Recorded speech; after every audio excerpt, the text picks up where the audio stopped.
Olá, seja muito bem-vindo ao canal do Escola Biblicast. Quem vos fala é o professor Roberto Penha. Vamos falar um pouquinho hoje sobre os prejuízos da mentira na família.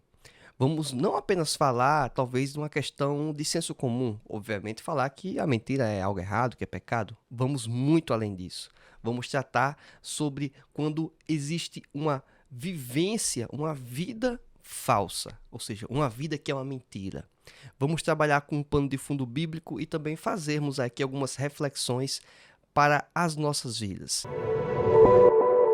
Bem, na aula de hoje, em que tratamos sobre os prejuízos da mentira na família, temos como texto áureo o seguinte trecho em Colossenses capítulo 3, versículo 9. Não mentais uns aos outros, pois que já vos despistes do velho homem com seus feitos. A verdade prática diz assim: a mentira pode até dar flores, mas não produz fruto para o bem. A leitura diária é uma série de textos bíblicos que, obviamente, recomendo fortemente que todos considerem a leitura das mesmas. Bem, a leitura oficial se encontra em Atos, capítulo 5, do versículo 1 ao 11, em que retrata a experiência em que a igreja apostólica vivenciou de várias pessoas entregarem ofertas, entregarem parte do patrimônio que tinham, alguns inclusive todas as suas posses, entregavam aos apóstolos para que a obra de missão, a obra evangelizadora fosse cumprida. Ou seja, haveria a necessidade de subsidiar os custos e os gastos necessários para isso. Contudo, um casal específico, ele mentiu quanto a essa conduta. E é esse o pano de fundo que vamos considerar hoje, tá certo? Na introdução, fala-se exatamente sobre esse ponto. A história de Ananias e Safira, um casal que, por ter tido acesso ao evangelho, compreenderam que deveriam contribuir para a obra. Mas algo também atingiu o coração deles. Ao invés de eles serem honestos consigo mesmos e também para com a própria igreja e para com Deus, eles resolveram ludibriar, tentar enganar, tentar passar uma imagem que seja, digamos, muito melhor de si mesmos, quando na verdade não é. E aqui entra um dos pontos principais que eu quero que você possa refletir sobre a questão da mentira. Porque falar que mentira é errado, isso é óbvio. Não precisa nem ser crente para saber disso. A questão da pessoa dizer que vai fazer algo e eventualmente não cumprir, a questão da pessoa dizer que vai tomar uma atitude e também não toma, ou seja, são condutas que, infelizmente, são corriqueiras na nossa sociedade, inclusive em algumas famílias, o que é, obviamente, prejudicial, por quebra um dos elos mais importantes que nós devemos ter entre as relações interpessoais, que é a confiança. A mentira, ela abala a confiança. E a sociedade, como entendemos hoje, ela basicamente é, em muitos momentos, uma relação de confiança. É você confiar que alguém não vai lhe fazer o mal. É confiar que alguém não vai lhe enganar. É confiar que alguém não vai lhe trapacear, que alguém não vai lhe dar um golpe, que alguém não vai lhe trair. Se nós não tivermos essa mínima relação de confiança, a sociedade viveria um certo caos, porque cada um tomaria as suas próprias iniciativas de segurança, de cuidados particulares, pessoais, obviamente que devemos ter, mas seria um nível extremado, porque exatamente não teríamos a relação de confiança nas outras pessoas.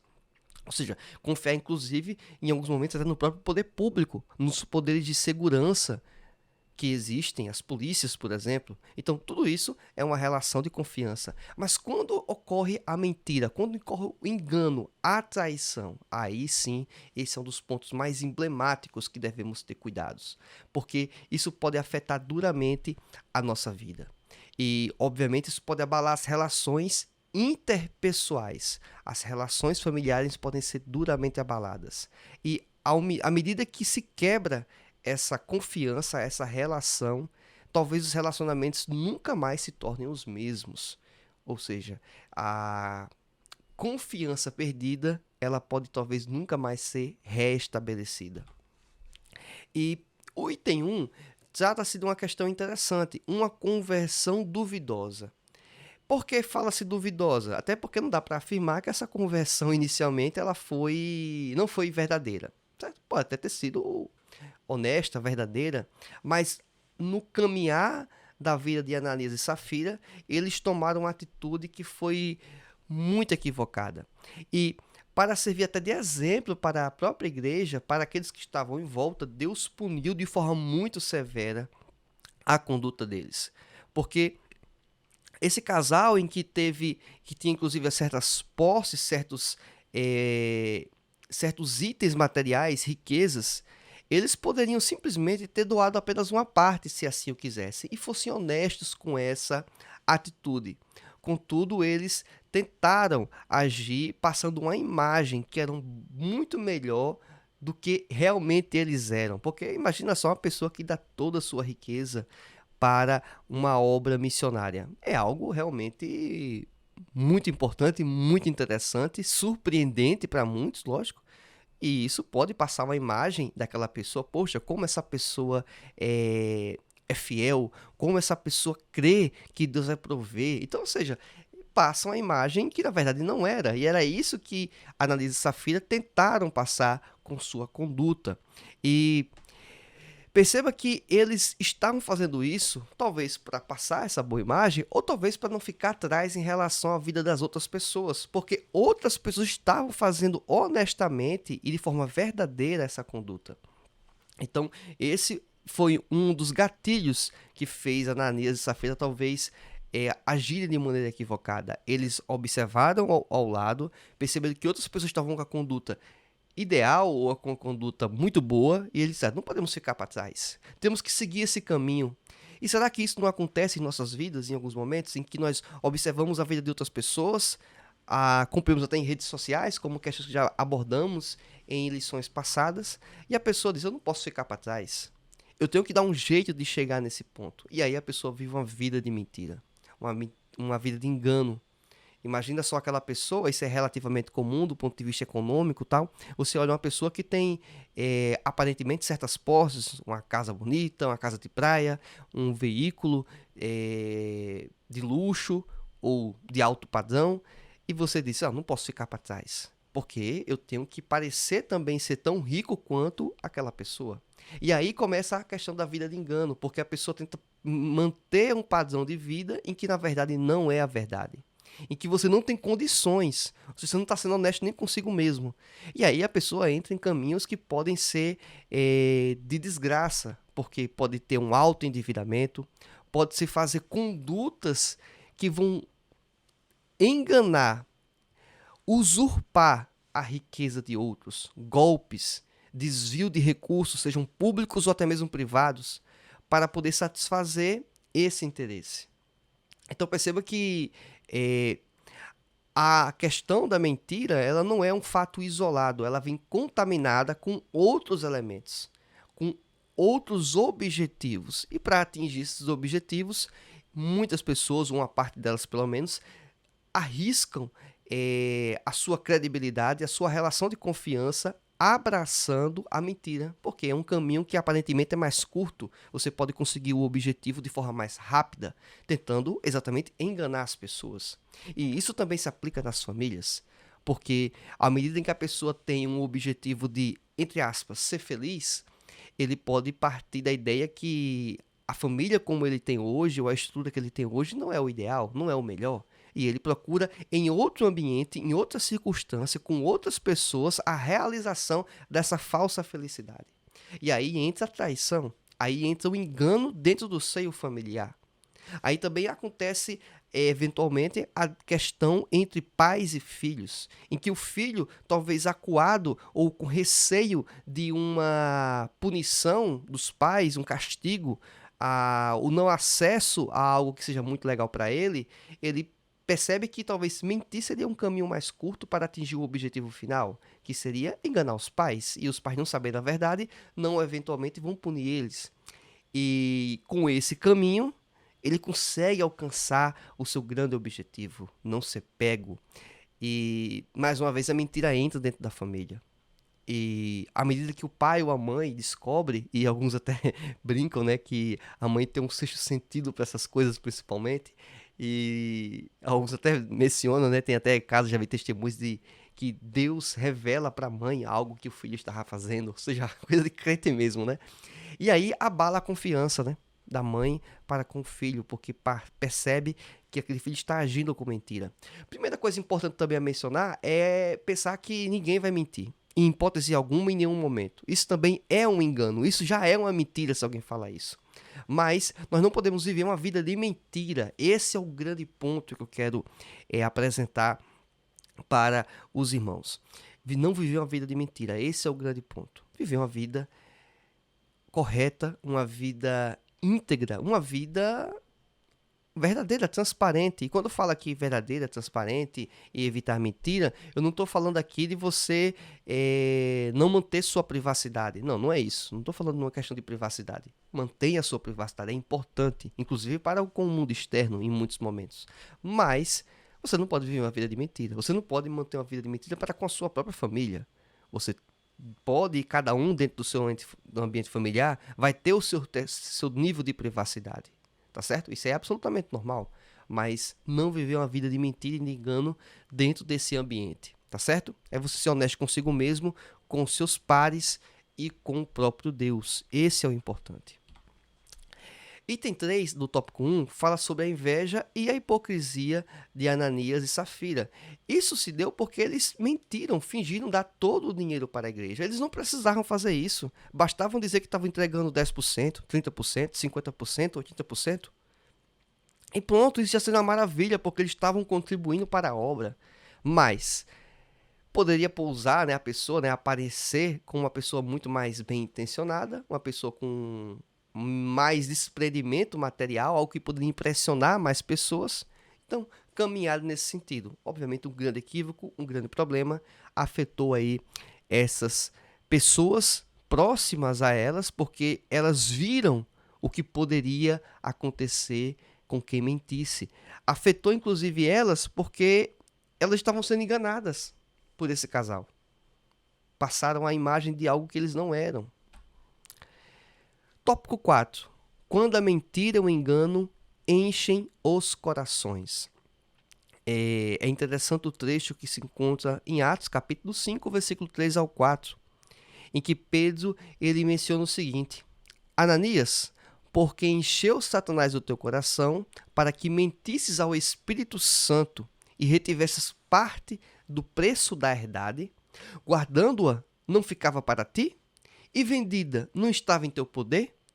Por que formaste este desígnio em teu coração? Não mentiste aos homens, mas a Deus. Olha que interessante.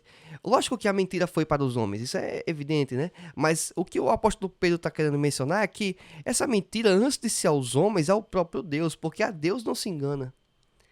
E perceba que a posse, o patrimônio eram deles, eles não precisavam fazer isso. Esse é o grande ponto. Ele não era obrigado a fazer isso. Esse é outro ponto interessante. Eles não eram obrigados a fazerem isso. Mas tudo indica, me parece, que de alguma forma o ambiente em que eles estavam, eles foram, de certa forma, pressionados, aparentemente dentro do psicológico deles, a ter uma atitude parecida com a grande parte das pessoas que estavam em volta. Então, só que o caminho não foi o adequado, né? Eles poderiam ter sido bem honestos e sido transparentes, né, com a atitude. Eles, na verdade, podiam ter entregues e simplesmente não ter falado nada, né? Mas quando a pessoa entrega e diz, eu estou entregando tudo, e quando não está entregando tudo, aí vira uma grande mentira, né? Tópico 2, o problema da mentira dentro da família.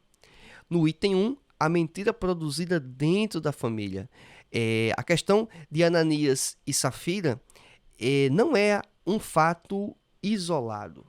Não.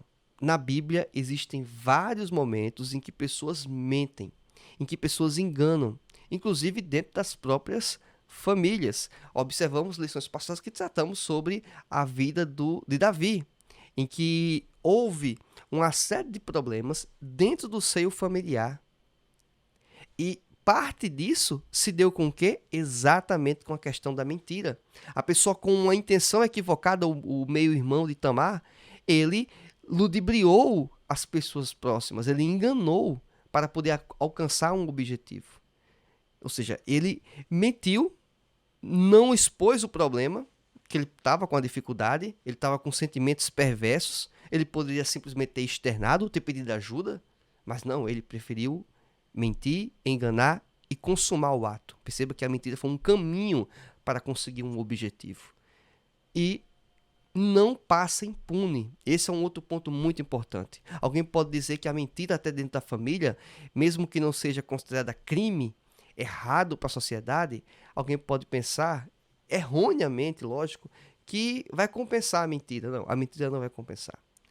Pode até compensar aparentemente daqui a algum tempo, pode até durar alguns anos, pode até talvez não ser visto aos olhos humanos. Isso tem risco de acontecer? Tem.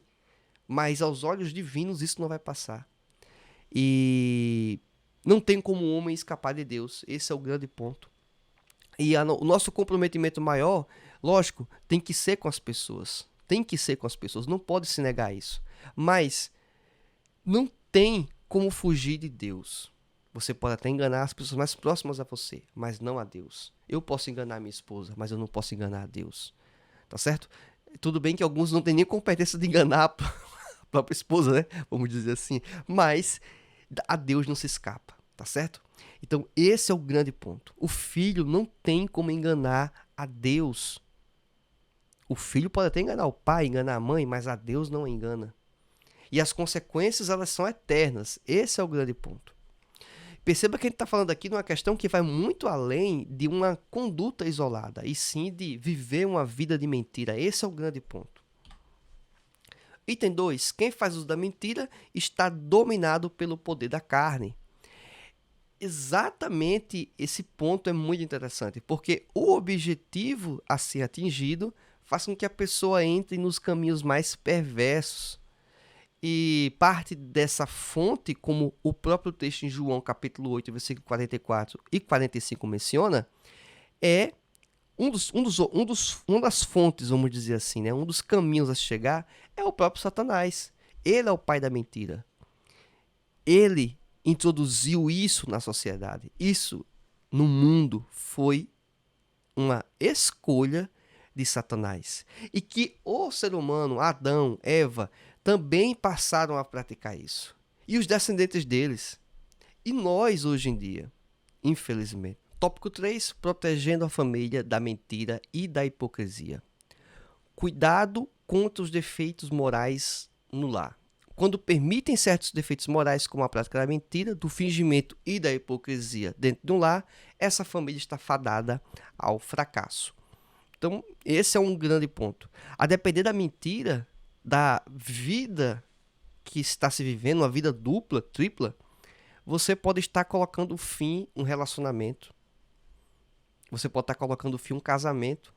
E com isso você está destruindo um dos entes mais importantes da sociedade. Uma das instituições mais importantes. A família. Esse ambiente destruído, ele é perverso. Não apenas para com quem foi traído, mas para quem provocou, inclusive. Essa pessoa vai sofrer os impactos, vai sofrer os efeitos. Mas perceba, inclusive, que até a pessoa que não tem, em tese, nada a ver desse assunto, foi afetada com a sua escolha, ela foi prejudicada. Imagina os filhos num ambiente como esse. Então, perceba que a escolha de um membro da família pelo erro vai impactar ou pode prejudicar todos os demais. E esse é um grave problema. E qual deve ser a nossa conduta? Obviamente, buscar em Deus a resposta. Buscar em Deus a resolução dessas questões. Fazermos uma autoanálise, como se menciona em Mateus capítulo 7, versículo 3 e 5. Temos que nos confrontar a si mesmos e sabermos se estamos conduzindo de maneira adequada. E como eu posso fazer isso? Com um parâmetro bíblico. Algumas coisas são de senso comum, você sabe o que é certo e o que é errado. Mas será que não estamos enveredando em busca de um certo objetivo, uma vida falsa? Uma vida de mentira, de engano? Então, isso pode ser muito prejudicial. Item 3, do tópico 3, não deixe o inimigo agir na família. Perceba que parte desse ambiente você pode ser a pessoa que está sendo afetada. Será que não deveria você talvez buscar mecanismos de impedir que isso venha a acontecer ou venha a se repetir? Lógico, a decisão individual do outro. Mas será que uma conversa séria não possa talvez trazer luz a esse ambiente quando a mentira é descoberta? Então, essa é uma outra questão a ser experimentada dentro do ambiente familiar. Conversa, diálogo. Outra questão também importante. Será que não se pode ter perdão a depender da situação e do contexto? Lógico, é preferível que isso aconteça. Em alguns momentos, é praticamente impossível, não o perdão tem que ser dado, lógico, mas impossível a continuidade do relacionamento, a continuidade das relações interpessoais, tá certo? Tem parâmetro bíblico para isso, tá bom? Não quero entrar em detalhes aqui, porque senão a lição vai render, não é o objetivo. Quando formos falar sobre casamento, por exemplo, vamos falar sobre as possibilidades do fim de um casamento. Obviamente, biblicamente, não é por qualquer coisa, né? Não é por qualquer motivo, não é assim. Mas é importante saber que o perdão deve sim reinar nesse ambiente. Mas a pessoa que está praticando a atitude não deve, obviamente, se escorar nessa possibilidade, tá certo? Então, como conclusão, entendemos todos nós que, pelo menos no caso de Ananias e Safira, eles foram punidos pelo Senhor, lógico, por uma atitude extremamente equivocada. E que nós não devemos considerar possibilidades semelhantes a esta para com Deus, para com a nossa igreja e nem mesmo para com a nossa própria família, porque podemos destruir os nossos lares. Espero que com essa lição bíblica você possa ter algum nível de aprendizado que possa ser útil para você. Se você achou interessante esse conteúdo, recomendo fortemente que você compartilhe com outras pessoas, compartilhe esta aula, deixe seu comentário e que nos acompanhe tanto no YouTube como também nos agregadores de podcast. Fique na paz do Senhor, até mais, tchau, tchau.